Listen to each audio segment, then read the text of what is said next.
Welcome back, ladies and gentlemen, to game number 2 of this best of 3 semi-finals of Go for SC2. Spawning up in the top right hand position of Overgrowth, we have the Green Terran player representing Alien Invasion, Lillekanin. And his opponent down to the bottom left, the Red Zerg representing Team Dignitas, Tefel. So, Tefel opening pool first, yet again. We saw this from him in game number 1. Slightly unorthodox. Most Zerg players still go for 15 hatch. Meanwhile, Lillekanin, he's, again, getting down that gas after starting the barracks. A very normal, very meta opening in terms of TvZ. Now, I want to touch a little bit on game number 1, because we saw Tefel go Roach Hydra. Tefel hadn't seen that it was a mech build when he went Roach Hydra. He just went for it. It was just like, yeah, Roach Hydra is what I'm going to do. It's a good build. I like Roach Hydra. I do it pretty much every game, any matchup. So let's stick with it. He then moved out at about 12 minutes 45, 13 minutes, and was just like, I have stuff, and quite a lot of it. And frankly, Lillekanin, you do not. You do not have things to defend against the swarm. And it may seem like I'm making a really dumb analysis saying things and stuff. But that's really what it came down to. There was just so much. Tefel was over double his opponent's army supply. That's what's really important. So, quick expansion coming down. Reaper about to pop out as well. Tefel's Overlord going to see all of this, know what's coming from his opponent, but really it's nothing too scary. Tefel, he's got the Queen out early as well, and I did touch on this. And basically it allows him to defend against that Reaper a bit better. So, this is all fairly normal, fairly safe. Quick little peek on anything else that's coming in. Yeah, SCV, just happily going about his business. Not sure where the second one's going. He's just mining a little bit of minerals there, waiting about. First Reaper coming in though. Going to see really if any more damage can be done. Going to be trying to pick away at anything he can. Nearly gets that joint, just becomes an extractor in time. But yeah, the two queens should be able to zone out all of this fairly easily. And remember, I did say in game number 1 as well, and I don't mean to repeat myself too much, but it is quite an important point. 15 pool into a 15 hatch isn't too much of an economic hit, because you still get the lava production from the queen, which is always worth thinking about. One drone here, transferring in a very dangerous time. He may actually go down, does get taken. Now it's just a nice move by the Reapers. They're going to try and get a second drone there. Will get it. Getting 2 drones is actually really good, especially if you don't lose a Reaper for it. So that's always important. Otherwise, really not that much coming down on Tefel's side. He's just got the 1 gas, adding in the second one now. Wouldn't be at all surprised to see him drop down a Rotron and an Evo chamber. Meanwhile, Lillekanin, he's still saying, you know what? I want my star pop. I want my 3rd CC. He's playing pretty much the same build that he did in map number 1. And that's an interesting decision by him, because map number 1, Tefel really just countered it hardcore. Perhaps Lillekanin not expecting another big Roach Hydra play, but as you can see, 1 Evo, 1 Rotron, yet again from Tefel. It delays his 3rd, without doubt, but hey, he's safe. He's really secure against this. He doesn't have to panic that he's going to die to something imminently.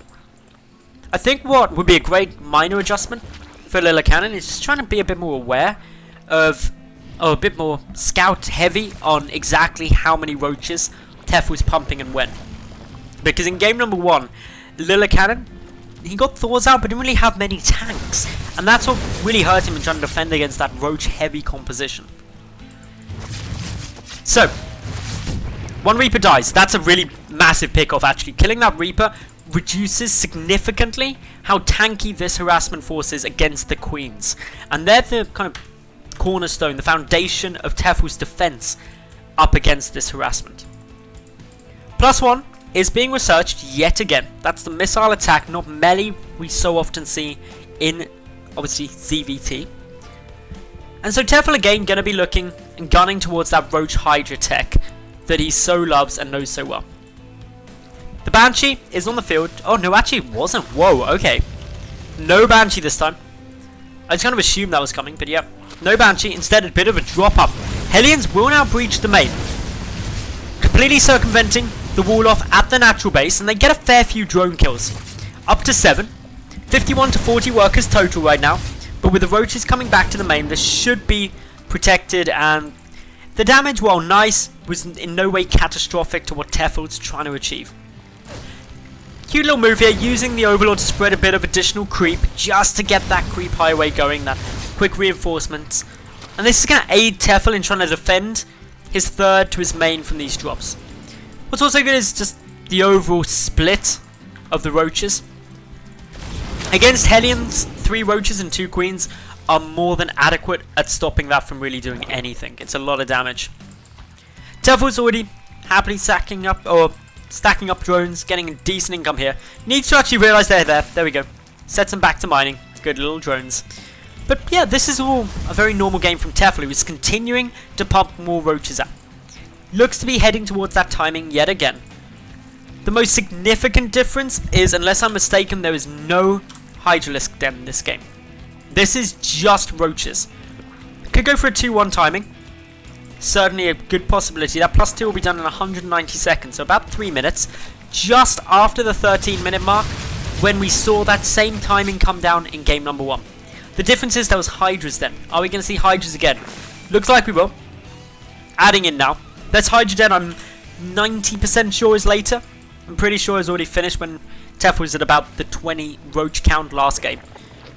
And so he's got more roaches out early. Transferring a couple of drones there into the additional gases. Going to need that additional gas to fund the much more gas expensive Hydralisks. Ooh. Quite interestingly, a double Hydra Den. Now this may not necessarily be a misclick. Potentially. Like, this is a long shot, but it could be for the double Hydra upgrades. It isn't completely unheard of. Hellions still getting a nice little bit of damage down, up to 13 worker kills now. Tefel, however, he doesn't care. He's moving across the map. He's trying to get the kills. He's trying to get the damage down. Takes a lot of damage though because of that. Drones lining up pretty badly here. These Hellions racking up a huge number of kills. This is significant amounts of damage being done by the Hellions. They've now got up to 26 worker kills, but Tefel, he just doesn't care. He's going to try and end this game now. The tank count's significantly higher though, nor are there Hydralisks to help with this damage. The bunker just completing this wall off the repair, good, and Lillekanin defending this beautifully. Back on the roaches, they've already taken some big losses. The worker count leveled now, 59 or 61 now to 58, but in total, 26 workers have been killed. Full retreat having to be utilised now by Tefel, who just didn't get the damage that he wanted down. He also moved through before his +2 attack was complete. A great defense by Lillekanin, who's adjusted his build, as is obvious to everyone, by getting more tanks out rather than the Thors. So he's adjusting, preparing, and really showing some good thought processes in order to try and come back from that first defeat. Tefel though, he's got his gold base coming through. He's really upping his production, transitioning into a later game style. Now Roach Hydra is still the correct composition against mech. It's what you want to be doing. It's, for the most part, the right thing. What would be quite interesting to see is if Tefel identifies that this is only tanks and Hellbats at the moment, leaving an incredible vulnerability to Mutalisks. Another thing that's also quite important to note is actually that Tefel is one of the Zerg players who is not afraid of going Broodlords, which are so infrequently seen late game nowadays that I think that is a bit more unusual. Generally, you don't see many Broodlords in games. Up comes some Roaches, up comes some Hydras. Going to get a little bit of damage down now. A couple of Lings leading the charge. And while that might seem crazy, it's actually a really smart play by Tefel. Sending a couple of Lings up first soaks up a few tank shots. And that is nothing to be completely kind of ignored. A couple of tank shots gives your Roaches and Hydras a chance to close up the distance. Potentially gives them the opportunity to actually get the shots they need down. Tank coverage pretty much everywhere. Mass supply depot wall being constructed here. But the third is still slightly vulnerable. There's only a couple of tanks actually guarding it. Soon to be 3. But the Roaches and Hydras preparing for an assault. We've got Tefel nearly maxed. He is getting down the Hydralisk speed upgrade out of his first Hydra gem. He could have got them double, but probably didn't have the money for it. Tefel though, considering moving forward, The tanks getting some good shots off, but Tefel just skirting around them. Got a nice spread. The tanks not all engaging. Couple of the back needing to edge forward. A big engagement now from Tefel. Gotta go through those tanks hard and fast. Able to clear the first wave of them. The second wave also getting a bit lower. Two of the back still getting some sizable shots off.